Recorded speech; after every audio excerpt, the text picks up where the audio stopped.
From the moment she stepped into the crowded hallway of Lincoln Academy, Zara Williams could feel the scrutinizing stares slicing through her like sharp blades. It was only her second day since transferring from a small public school in a working-class neighborhood, and she had already landed squarely in the crosshairs of those who never left anyone different alone. A sneering laugh rang out. Tyler Morrison, the mayor's son, swaggered into her path, his voice hissing, clearly meant to stir up the crowd. Look what the wind blew in. At least this time they didn't send us an ugly little monkey. The air turned heavy. The hallway fell silent. Over 50 students froze in place, their eyes locked on Zara, waiting for what looked like the next humiliation show, staged by the school's most notorious bullies. A few phones were already recording. Zara didn't flinch. She didn't lower her head. Instead, she breathed evenly, as if grounding herself in a rhythm more powerful than any insult. Her mother's relentless effort to get her into this prestigious school, every dollar saved, every extra night shift worked, now weighed on her shoulders. But her gaze remained calm, laser-sharp. Jake Sullivan, the second in the trio, stepped forward, arms crossed with smug arrogance. What's wrong? Cat got your tongue? Or don't know how to speak English? Brandon Pierce, the third, drifted to her left, closing the circle. He smirked and made a few crude gestures, drawing nervous laughter from a few students. Maybe she's more used to eating bananas than apples for lunch. In that moment, something shifted in Zara's eyes. Not fear, not shame, but stillness. A dangerous calm, like the sea before a storm. She spoke softly, her voice low but razor-sharp. Excuse me, I need to get to class. Tyler laughed louder, taking half a step back as if to show off his broad shoulders. Your class? Sweetheart, you've got the wrong school. Yours is across town. Zara smiled, just a faint, nearly invisible smile, but it made a few sharp-eyed students instinctively step back. It wasn't a bitter smile. It was the smile of someone who knew something others didn't.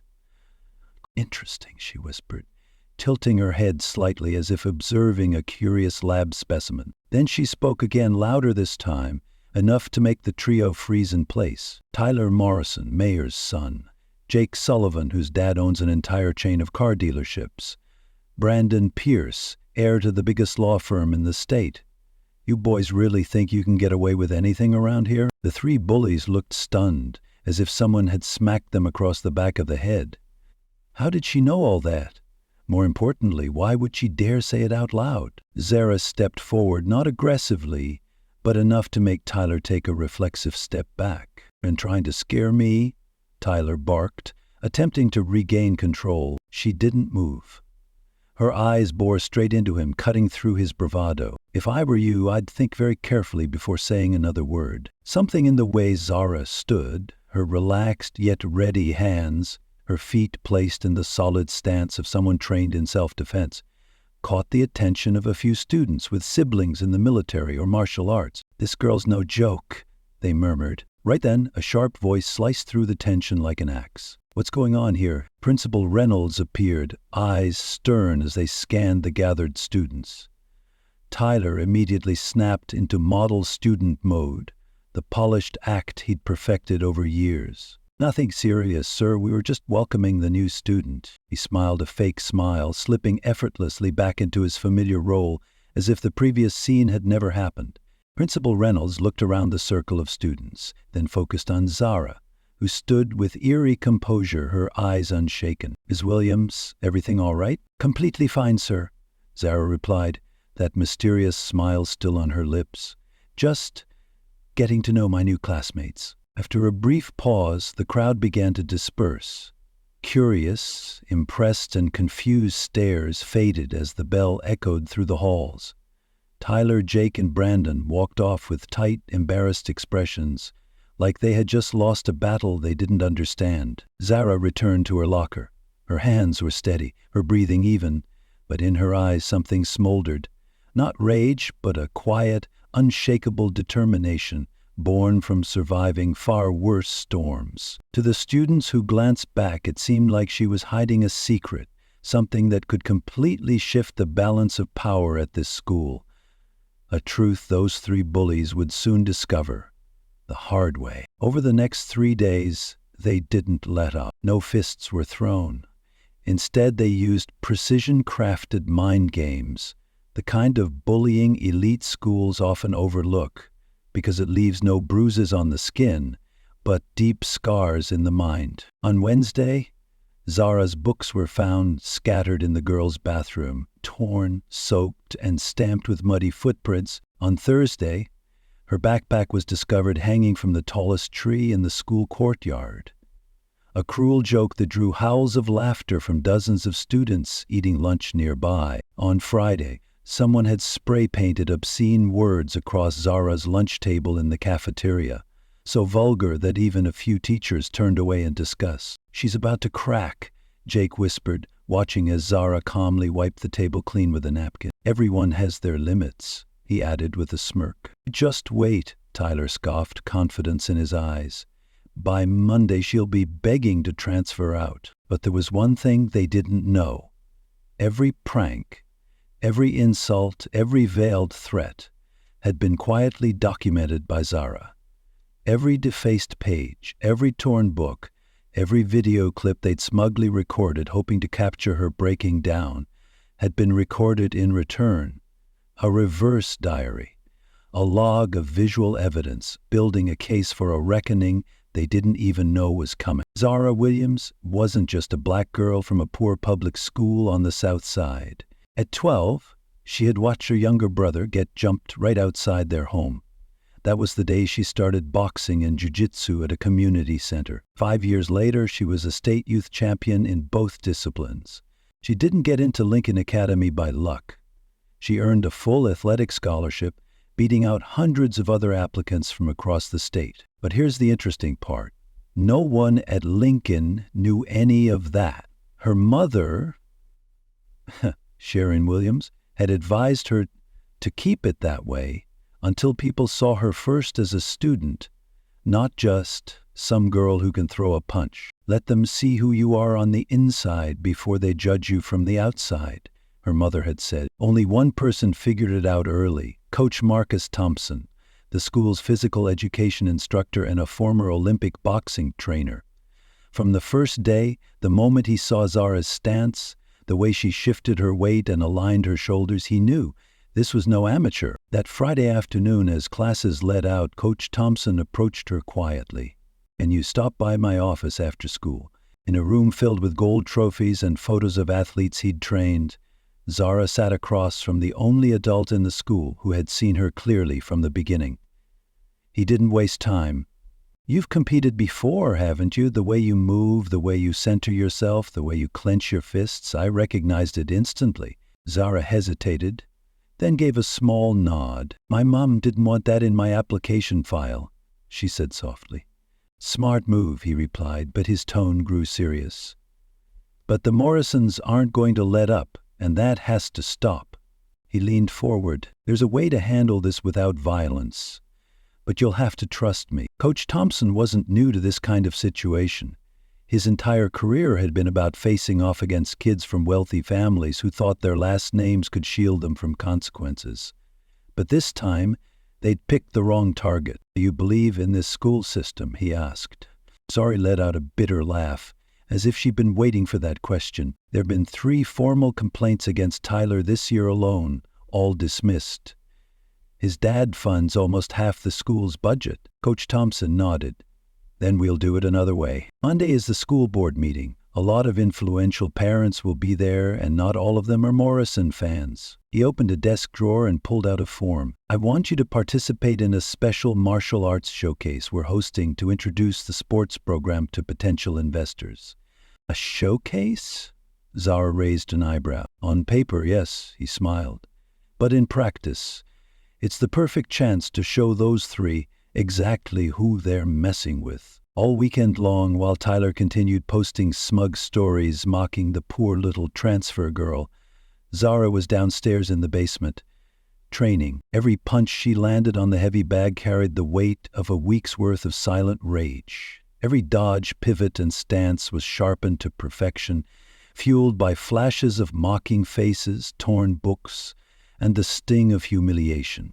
Her mother, Dr. Sharon, stood outside the doorway, her face filled with concern. "Are you sure this is the right way, Zara?" Zara paused, sweat dripping from her brow, her eyes burning like forged steel. "I tried it their way. I stayed calm. I was polite. I reported it, and nothing changed." She stepped toward her mother, voice unwavering. "Now, I'm doing it my way." On Monday morning, Tyler was practically bouncing with excitement. In his mind, today would be the grand finale, the last act for the girl he was convinced would soon collapse under the pressure. During recess, right in the middle of the courtyard, "I'm going to make her get on her knees and beg," Tyler whispered to Jake and Brandon. $50 says she cries. What they didn't know was that Zara was walking right behind them. She heard every word, and a faint smile played on her lips, a silent reply. She took out her phone and checked her messages. Performance confirmed, 3:00 p.m., gymnasium. All investors will be present. Show them who you are. Coach Thompson, while Tyler was gearing up for what he believed would be his final act, a public humiliation for Zara, in front of the entire school. Zara in the girls' locker room was pulling on gloves, adjusting her gear, and activating every muscle group honed over years of discipline. Not for show, but for survival. And this time, not just for defense, but for justice. At exactly 3:00 p.m., the martial arts showcase officially began in the school gym. Seated in the bleachers were the most influential figures in the school: millionaire parents, school board members, and potential investors. What made Tyler freeze in place was seeing his own father, Mayor Morrison, walk in. "Please welcome the newest recipient of Lincoln Academy's athletic scholarship, Coach." Thompson's voice rang through the gym, clear and commanding. "Zara Williams, state youth champion in mixed martial arts." Tyler felt the blood drain from his face. The girl he'd spent the entire week mocking as weak prey was a professional fighter? "No way," Jake muttered, his usual cocky tone completely gone. Zara stepped onto the mat with a smooth, controlled grace, like a panther strolling through a field of deer. Gone was the shy girl Tyler once sneered at. Every step, every warm-up motion radiated focus, a silent power that had the entire audience holding its breath. "To demonstrate her skill," Coach Thompson continued, "Zara will spar with 3 volunteer members of our school's wrestling team." 3 tall, muscular boys, all decorated competitors, stepped confidently onto the mat. The first charged in, testing the waters. 15 seconds later, he was pinned in a flawless arm lock, forced to tap out. The second, stronger and more resilient, lasted 20 seconds before a sweeping leg takedown brought thunderous applause from the audience. The third, the team's powerhouse, managed to hold out for 30 seconds before Zara locked him in a complex leg hold, poised to snap his knee if she'd wanted to. The gym erupted in a standing ovation. Parents and investors rose from their seats. A major sponsor in the front row shouted, "Outstanding, this girl is an absolute phenomenon." But Zara wasn't finished. She walked to the microphone, gloves still on, but her voice through the sound system was calm and firm. "I'd like to share something important about bullying and racial discrimination at this school." The room went dead silent. Tyler felt like the ground beneath him was about to collapse. "For the past 3 days, I've been the target of systematic harassment by 3 students at this school." Zara held up her tablet and connected it to the massive projection screen. The first image appeared: Tyler, Jake, and Brandon trashing her locker, their faces crystal clear from a security camera they didn't know existed. "I'd like to present just a portion of the evidence I've gathered," Zara said. Her tone still polite, but each image hit like a calculated strike. Threatening messages. A photo of her backpack hanging from a tree. An image of glue poured into her bag. Each frame revealed a piece of the truth. Undeniable, indisputable. Mayor Morrison shot up from his seat, face flushed with rage and humiliation. "Tyler Morrison? "What is this?" But Zara wasn't done. The final image faded to black, replaced by an audio file. Over the loudspeakers, the unmistakable voices of Tyler, Jake, and Brandon played, spewing racist remarks, plotting how they'd humiliate that black girl in front of the whole school. Each word sliced through the silence like a knife. Do you feel the air leaving the room when the truth is laid bare? Zara chose not to fight back with fists, but with facts, with courage, with clarity. If it were you, would you have done the same? Need a comment, because the ending to this story may very well define what justice means at Lincoln Academy. At least this time, they didn't send us an ugly little monkey. That vile sentence echoed from the loudspeakers, Tyler Morrison's voice reverberating throughout the gym like a thunderous blow. The air froze. The entire gym fell into stunned silence. Parents' faces turned pale. Second later, Brandon's voice played from the recording. "Pretty sure this girl's more used to bananas than apples." Murmurs of outrage rippled through the crowd. Jake tried to duck behind a pillar, but it was too late. Every camera and every eye was now trained on the three faces that had just minutes ago worn smug expressions of superiority. Zara stood calmly in the center of the mat, poised like someone who had expected this moment all along. "For the past week," she began, "I stayed silent and patiently gathered evidence, because I believe the most powerful way to fight injustice isn't with fists, but with truth and consequences." Coach Thompson stepped up and took the mic, his voice sharp with authority. "What you've just witnessed is everything this school refuses to tolerate. Bullying, racism, abuse of privilege. It ends here." Principal Reynolds took the stage, his face taut with fury. "Tyler Morrison, Jake Sullivan, Brandon Pierce, you are suspended indefinitely. A formal investigation will be launched immediately, and all evidence of hate-based behavior will be submitted to the proper authorities." Tyler tried to approach his father, but was coldly pushed aside. "You've disgraced me, disgraced this family, and disgraced this entire city," Mayor Morrison growled, eyes bloodshot with rage. "You're about to learn what consequences really mean, and it's a lesson you won't forget." Jake and Brandon were dragged out by their parents, faces purple with humiliation. All three families now faced public outrage, and worse, the looming threat of criminal hate crime charges. Zara stood silently at the center of the mat, serene like a queen who had reclaimed her justice, not triumphant, not boastful. In her eyes there was no glory, only the deep peace of someone who had made the truth heard at the right time, in the right place.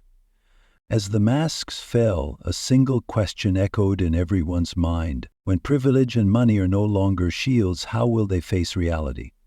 Lincoln Academy would never be the same. Once mired in toxicity and prejudice, it had now become a national model for inclusion and respect. Zara Williams, captain of the martial arts club, president of the student council, walked through the hallway where she had once been humiliated, but today the looks she received were different. No more sneers, no more mocking laughter, only admiration. "Zara, can you help me?" a timid voice called. It was Madison, a shy freshman girl. "Some boys in 8th grade keep picking on me." Zara gave her a warm smile. "I'll talk with you after school, okay?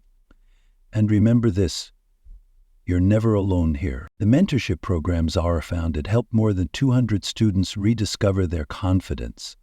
Her self-defense class was always packed, but what earned her the most respect wasn't her fighting skills. It was the way she taught resilience, dignity, and how to stand tall when life tries to force you to kneel. From the classroom door, Coach Thompson, who had believed in her from day one, watched quietly, pride in his eyes. "The school has changed the school more in 1 year than I have in 15, he said to Principal Reynolds. And for the first time, both men shared a genuine smile. "It's hard to believe," Principal Reynolds murmured, voice heavy with regret. "We almost lost a talent like her because of 3 spoiled boys, Tyler, Jake, and Brandon. Once the self-proclaimed kings of Lincoln's hallways, each met a bitter end." Tyler Morrison never recovered from the scandal. The video of his racist slurs went viral across the country. His father, Mayor Morrison, suffered a humiliating defeat in the re-election, losing by a landslide. The family moved away, but the internet never forgets. At 18, Tyler received 17 college rejection letters. Every one cited character concerns. Jake Sullivan learned that sometimes one sentence can collapse an empire. After a social media boycott campaign, his family's car dealership lost millions in contracts and went bankrupt in just 4 months. Jake now works at a car wash on the other side of town, where everyone still knows his face thanks to the video that gets reshared weekly. And Brandon Pierce, whose father had been the region's top attorney, faced the harshest irony of all. After the incident, clients withdrew their cases in droves, declaring they couldn't trust a law firm where racism is a family value. The firm shut down. His parents divorced. Not a single colleague would represent them in court, but the biggest surprise came from someone no one ever expected to change. One rainy April afternoon, Zara found Mayor Morrison sitting alone in the school parking lot, inside an old car, far from the glossy government-issued BMW he once proudly drove. "Miss Williams," he said, voice trembling, "I know I don't have the right to ask you for anything, but would you be willing to speak with me?" Zara looked at him, her gaze as calm and steady as it had been when she stood in the eye of the storm. "Of course, I failed as a father," he admitted. Tears welled in the eyes of the man who once symbolized power. "I raised a bully because I never taught him respect or accountability. And you did in one day what I couldn't do in 17 years. Zara responded gently. "It's never too late to start doing the right thing, sir." That conversation changed them both. From that day on, Mr. Morrison began volunteering at community centers, dedicating the rest of his life to making amends for what he had once overlooked. At first, Tyler reluctantly tagged along, but slowly, session by session, he began to listen and to relearn the most essential human values: compassion and responsibility. At the end-of-year graduation ceremony, packed with parents, students, and representatives from top universities, the name called as class valedictorian was Zara Williams. She stepped onto the stage, speech in hand, a spotlight illuminating her like a symbol of the journey she had walked. "A year and a half ago," Zara began, "I came here as a scared girl, trying to shrink herself, doing everything possible not to be noticed. I thought, if I stayed small enough, quiet enough, harmless enough, then everything would be okay." She paused, looking down into the audience, where her mother was crying tears of pride, where Coach Thompson nodded quietly, and where a former mayor now sat silently, like a student himself. But silence doesn't protect us. Truth does. Not to take revenge, but to bring change. Then I realized, true strength isn't in how well we hide our pain, but in our willingness to face it and let the world see who we really are. Zara paused again. Her eyes met Coach Thompson's in the front row. No words were needed. One nod carried the weight of an entire journey now acknowledged. "When we face injustice, we have two choices," she continued, her voice unwavering. "We can bow our heads and let cruelty define us, or we can rise and redefine what's possible." The auditorium was silent. Each word cut through the thick air, unlocking something deeper in every heart. True victory isn't destroying those who hurt you, it's building something so strong that no one can hurt you again. The applause was thunderous. In the front row, her mother wept with pride. In the back, Mr. Morrison clapped quietly, eyes full of tears. Beside him, Tyler sat in silence, as if, for the first time, understanding what had led him so far from the person he could have become. Zara earned a full scholarship to Harvard University, majoring in law with a focus on civil rights. Her mission was now clear, not just to protect herself, but to help others reclaim their voices and bring justice from within the system through knowledge and perseverance. Coach Thompson, now retired, kept in regular contact with the best student he'd ever taught. "You know what your greatest victory is?" he once asked her. "It's not just that you changed those 3 boys. You changed an entire generation of students who came through that school. You showed them that real strength comes from dignity, not dominance." Zara's lesson didn't need to be poetic. It was simple but profound. When we're faced with prejudice, injustice, and societal bias, how we respond doesn't just define our character, it shapes the very world we help build. Zara didn't seek revenge. She didn't retaliate.